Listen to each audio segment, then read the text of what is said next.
जो कल तक तनाज़ा था, आज वो सीधा मिलिट्री मुकाबला बन चुका है। तेहरान, ईरान का दरुल हुकूमत, धमाकों की आवाज़ों से गूंज उठा है। इजराइल की तरफ मिसाइल्स फायर किए गए हैं और यूनाइटेड स्टेट्स ने सीधा मिलिट्री एक्शन शुरू कर दिया है। एयर रेड सायरन्स बज रही हैं, लोग पनाह ढूंढ रहे हैं, एम्बेसीज अपने शहरियों को घरों के अंदर रहने की हिदायत दे रही हैं और पूरा इलाका हाई अलर्ट पर है। जो कुछ घंटों पहले एक स्ट्राइक था, वो अब एक ऐसे मुकाम पर पहुंच रहा है जहां से वापसी मुश्किल हो सकती है।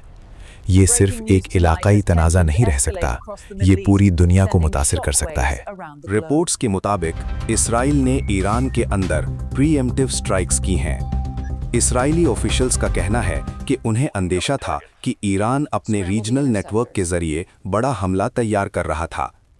मिसाइल डिप्लॉयमेंट्स, ड्रोन एक्टिविटी और इंटेलिजेंस वार्निंग्स का जिक्र किया गया। उनका कहना है कि इंतज़ार करना ज़्यादा खतरनाक हो सकता था। इसके बाद तेहरान के मुख्तलिफ इलाकों से ज़ोरदार धमाकों की आवाज़ आई और शहर के ऊपर धुआं उठता देखा गया। इस्फहान, कराज, करमनशाह, लोरिस्तान और तबरीज़ में भी धमाकों की रिपोर्ट सामने आई हैं। रिपोर्ट्स के मुताबिक हुकूमती इदारे, मिलिट्री फैसिलिटीज़, सिक्योरिटी ऑफिसेज और न्यूक्लियर मुताल्लिक तंजीमात को टारगेट किया गया। परचिन मिलिट्री कॉम्प्लेक्स भी निशाना बना। एयरपोर्ट और पास्टर डिस्ट्रिक्ट के करीब धमाकों की रिपोर्ट्स आई हैं। जख्मी अफराद को हॉस्पिटल शिफ्ट किया गया है। ईरानियन स्टेट मीडिया के मुताबिक जनूबी सूबा हॉर्मुज़गान के शहर मिनाब में एक एलिमेंट्री गर्ल्स स्कूल को इजरायली हमले में निशाना बनाया गया। मीज़ान न्यूज़ एजेंसी, जो जुडिशरी का ऑफिशियल आउटलेट है, ने रिपोर्ट किया कि शजारे तैयबा गर्ल्स स्कूल पर स्ट्राइक हुई, जिसमें दर्जनों अफराद हलाक हुए। ये खबर उस वक्त सामने आई जब सैटरडे सुबह से यूएस और इजराइल की तरफ से बड़े पैमाने पर मिलिट्री ऑफेंसिव जारी है। स्ट्रेटेजिक मकामात को निशाना बनाना मिलिट्री स्ट्रक्चर को कमज़ोर करने की स्ट्रैटेजी होती है, लेकिन जब जंग शहरों के करीब पहुंचती है तो डर सिर्फ फौज तक महदूद नहीं रहता। घर, बच्चे और आम जिंदगी भी इस खौफ का हिस्सा बन जाती है। तेहरान सियासी और मिलिट्री कमांड सेंटर है। इस्फहान न्यूक्लियर और मिसाइल इंफ्रास्ट्रक्चर से जुड़ा है। करज डिफेंस प्रोडक्शन का मरकज़ है। करमनशाह स्ट्रेटेजिक मिलिट्री इलाका है। तबरीज़ इंडस्ट्रियल हब है। कुम मजहबी अहमियत रखता है। यूनाइटेड स्टेट्स ने ऐलान किया है कि ईरान में मेजर कॉम्बैट ऑपरेशंस शुरू कर दी गई हैं। इसका मतलब coordinated air strikes, electronic warfare और मिलिट्री कोऑर्डिनेशन। अमेरिका का कहना है कि मकसद मिसाइल और न्यूक्लियर खतरों को रोकना है। ईरान कहता है उसका न्यूक्लियर प्रोग्राम पुरअमन है। दुनिया की सबसे बड़ी मिलिट्री पावर सीधा कॉन्फ्लिक्ट में शामिल हो जाए तो सूरत हाल रीजनल नहीं रहती।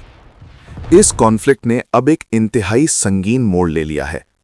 इंटरनेशनल मीडिया और ईरानियन स्टेट मीडिया ने तस्दीक की है कि ईरान के supreme leader ayatollah Ali Khamenei ongoing US और इजराइल के हमलों में हलाक हो गए हैं। उनके साथ साथ चंद और सीनियर क़यादती अफराद भी निशाना बने। Ali Shamkhani, security advisor, general Abdul Rahim Mousavi, armed forces के chief of staff, Aziz Nasirzadeh, defence minister, Mohammad Pakpour, IRGC commander in chief. ये सिर्फ मिलिट्री स्ट्राइक नहीं, ये ईरान के सियासी, मिलिट्री और सिक्योरिटी कमांड स्ट्रक्चर पर सीधा हमला है। सवाल उठ रहा है, क्या ये प्री प्लान्ड लीडरशिप स्ट्राइक थी? कुछ तज्जिया निगारों के मुताबिक ये एक डिकैपिटेशन स्ट्रैटेजी हो सकती है, जिसका मकसद कमांड स्ट्रक्चर को एक ही झटके में कमजोर करना होता है। अगर सुप्रीम लीडर को हटा दिया जाए तो डिसीजन मेकिंग पैरालिसिस पैदा हो सकता है। अगर ये पहले से प्लान किया गया ऑपरेशन था तो इसका मकसद सिर्फ न्यूक्लियर या मिसाइल प्रोग्राम नहीं, बल्कि पूरे रिजीम के स्ट्रेटेजिक डायरेक्शन को मुतासिर करना भी हो सकता है।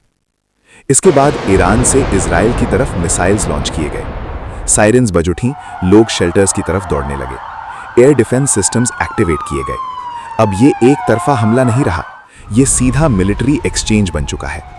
नॉर्दर्न इजराइल में धमाकों की आवाज़ सुनाई दी जब मिसाइल्स इंटरसेप्ट किए गए। गिरते टुकड़े भी नुकसान और खौफ पैदा करते हैं। इजराइल ने इमरजेंसी डिक्लेयर कर दी है।